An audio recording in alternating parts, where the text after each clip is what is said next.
Cake জগতের একটি বিখ্যাত এবং সুস্বাদু কেকের রেসিপি তোমাদের সাথে শেয়ার করছি। কেকটা স্বাদে গন্ধে অতুলনীয়।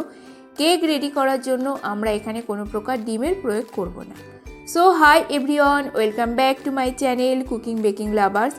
আজকের পর্বে তোমাদের কাছে শেয়ার করব এগলেস টি টাইম কেক।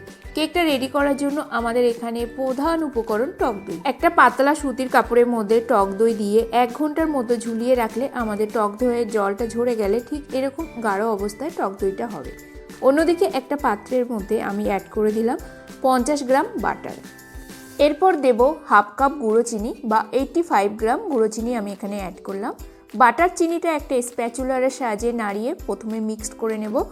তারপর আমরা ইলেকট্রিক হ্যান্ড বিটারের সাহায্যে বিট করব লো স্পিডে। বাটার চিনিটা যতক্ষণ না বেশ ভালো করে একটা ফ্লাফি ভাব। এখানে আমরা গুঁড়ো চিনির বদলে ব্রাউন সুগারটা ব্যবহার করতে পারি। বাটার আর চিনিটা আমরা 1 মিনিটের জন্য ফেটাবো। তারপর অ্যাড করব 1/4 কাপ দই। 1/4 কাপ দই অ্যাড করার পর লো স্পিডে আমরা 1 মিনিটের জন্য বিট করব। তারপর এর মধ্যে দ্বিতীয়বার আমি অ্যাড করব 1/3 কাপ টক দই। টক দইয়ের মধ্যে কিন্তু আমাদের কোনো প্রকার জল থাকবে না। এরপর আমি স্পিডটা মিডিয়াম করে 1 মিনিটের জন্য ফেটিয়ে নেব। ততক্ষণে দেখবে আমাদের চিনিটা সম্পূর্ণ গলে গেছে। এরপর অ্যাড করছি কেক জেল। কেক জেল যাদের কাছে থাকবে না তারা কি উপকরণ অ্যাড করবে সেটা আমি ভিডিওর এন্ডিংয়ে বলছি।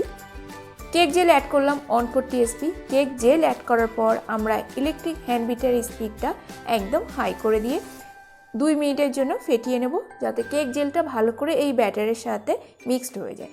এরপর এক এক করে আমরা এর মধ্যে অ্যাড করব ফ্লেভার। দেব প্লাম এসেন্স। প্লাম এসেন্স আমি এখানে 1/4 টিএসপি অ্যাড করছি।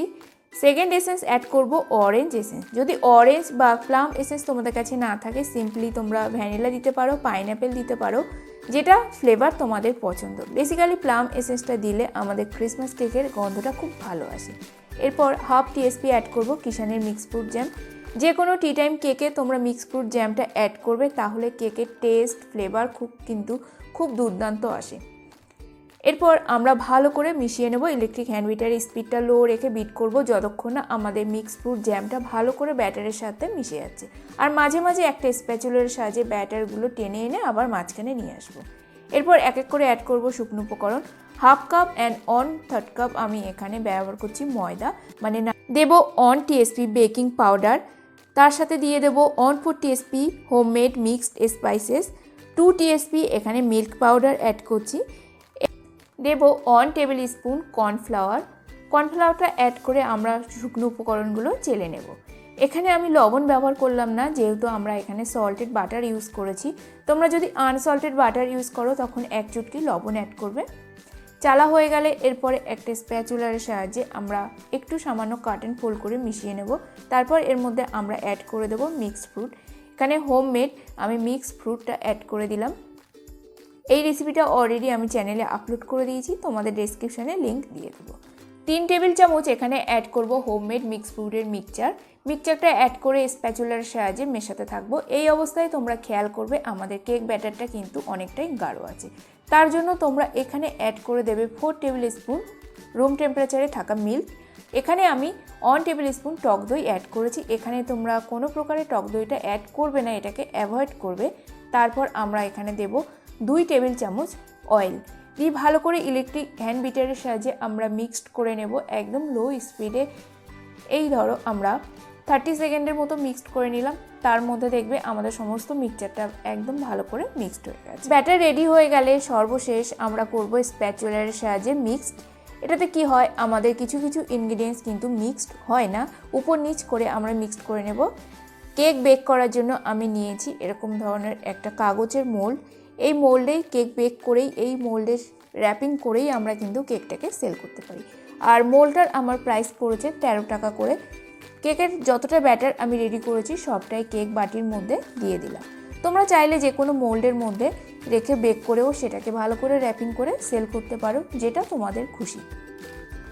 কেক ব্যাটারটা দেওয়া হয়ে গেলে এরপর উপর থেকে আমি ছড়িয়ে দেবো কিছু ড্রাই। আচ্ছা বন্ধুরা, তোমাদের কাছে কেক জেল না থাকলে তোমরা কি করবে, যখন আমরা শুকনো উপকরণ অ্যাড করব সেই সময় আমরা দেব half TSP baking soda.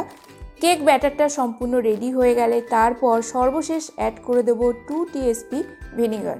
Vinegar add করেই আমরা খুব ভালো করে মিক্স করে নিয়ে কেক মোল্ডে ঢেলেই বেক করব। আর এখানে যদি আমরা কেক জেল ব্যবহার করি সেই সময় কিন্তু আমরা বেকিং সোডা ব্যবহার করব না। এই কথাটা তোমরা একটু মনে করেই কাজটা করবে। তারপর কেক মোল্ডে ব্যাটার ঢেলে সুন্দর করে ড্রাই ফ্রুট ছড়িয়ে আমরা বেক করে নেব। ওটিজিটা আমি প্রিহিট করে নিয়েছি 160 ডিগ্রি টেম্পারেচারে 5 মিনিটের জন্য। প্রিহিট করা ওটিজির মধ্যে আমরা কেকটাকে বেক করব 40 মিনিটের জন্য। আর এখানে টেম্পারেচার তোমরা 160 ডিগ্রি থেকে 150 ডিগ্রি রাখতে পারো। আর যাদের কাছে ওটিজি নেই, গ্যাস ওভেনে কড়া বসিয়ে বেক করবে, তাদের কিন্তু এই কেকটা বেক হতে 50 মিনিট সময় লাগবে, কারণ এই ধরনের টি টাইম কেকগুলো বেক হতে আমাদের একটু বেশি সময় লাগে। ডিম ছাড়া এই ফ্রুট কেকের রেসিপিটা কেমন লাগলো বন্ধুরা অবশ্যই কমেন্ট করে জানিও। ভালো লেগে থাকলে লাইক, কমেন্ট, শেয়ার, সাবস্ক্রাইব করে দেবে। তার সাথে চ্যানেলটাকে প্রচুর শেয়ার করো। আর এই কেকটা আমার বেক হতে সময় লেগেছিল 40 মিনিট। 40 মিনিট পর বেক হয়ে গেলে কেকটাকে আমি বের করে নিয়েছি। এরপর চলো তোমাদের ওয়েট করে দেখাই যতটা আমরা উপকরণ ব্যবহার করেছি সেটার সাহায্যে কত গ্রামের কেক রেডি হলো।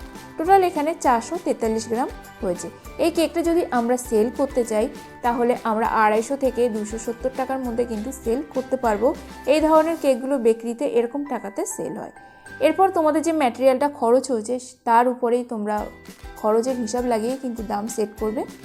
আর এইভাবে মোল্ডে কেক বেক করার পর কেক সম্পূর্ণ ঠান্ডা হয়ে গেলে তারপরে আমরা এরকম ক্লিনিং র্যাপের সাহায্যে র্যাপিং করেই কেক সেল করব। বা তোমরা বিভিন্ন ধরনের যে হোয়াইট কালারের উপরে গিফট র্যাপিং পেপার পাওয়া যায় সেগুলোর সাহায্যেও কিন্তু প্যাকিং করে নিতে পারো। এই কেকটা রেডি করার জন্য যা যা উপকরণ আমি ব্যবহার করেছি প্রতিটা কিন্তু ডিসক্রিপশানে গ্রাম অ্যান্ড কাপ মেজারমেন্ট করে দিয়ে দেবো, যাতে সবারই সুবিধা হয়। আজকের মতো ভিডিওটি এখানেই শেষ করছি। দেখা হবে নতুন একটা কেক ডেকোরেশন, কেক টিউটোরিয়াল ভিডিওর সাথে। ততক্ষণ সবাই ভালো থাকবে, সুস্থ থাকবে। Thanks for watching my channel. Take care. Bye by.